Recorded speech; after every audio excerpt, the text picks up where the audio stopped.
Bonjour à tous et bienvenue à notre deuxième vidéo conseil, puisque vous le savez, vous devez devenir un bon maître et tout cela s'apprend. Je suis ravi de pouvoir vous donner ces informations. Je suis Vincent Marchal, l'expert canin, et je vous présente notre petite Daska ici présente. Allez ma puce, notre petite maîtresse d'école qui bien sûr, vous la verrez dans nos prochaines vidéos conseils sur l'éducation ou l'agility. Alors aujourd'hui, nous allons parler des erreurs à éviter concernant la propreté. Lors de notre dernière vidéo, nous avons vu simplement les 4 moments clés auxquels tous les chiots font leurs besoins, donc restez vigilants pour ces moments-là. Aujourd'hui, les 4 erreurs à éviter. La première, c'est un on-dit. Quelque chose que beaucoup de maîtres font, mais qui est une erreur puisque ça n'a pas d'influence au niveau comportement ou au niveau apprentissage pour le chiot.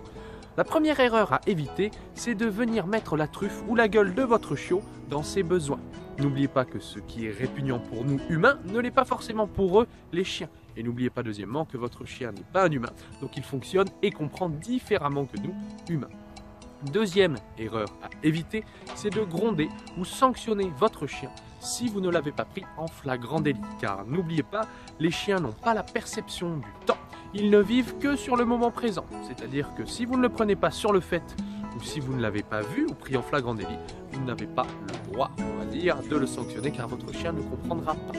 Troisième erreur à éviter, c'est de nettoyer ses besoins devant lui. Car bien sûr, si vous nettoyez devant lui, vous apprenez alors à votre chiot que cela attire votre attention. Donc si votre chiot veut attirer votre attention, le plus simplement du monde, il n'aura qu'à faire ses besoins pour que vous soyez attentif à lui.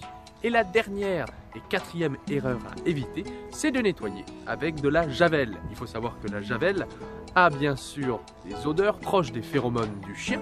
C'est pourquoi à chaque fois que vous nettoierez avec de la javel, votre chien sera tenté de refaire ses besoins à cet endroit-là, car il va penser qu'un autre chien a fait ses besoins.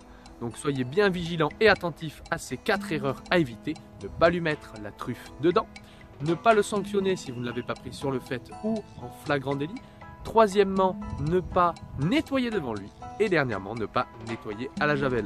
Voilà pour notre deuxième vidéo conseil pour vous les maîtres. Et je vous laisse avec Daska qui s'éclate avec ses roulades derrière moi. Je vous dis à très bientôt. C'est toujours un plaisir de pouvoir partager ces informations avec vous. Et n'hésitez pas à nous poser toutes vos questions sur les réseaux sociaux ou via YouTube.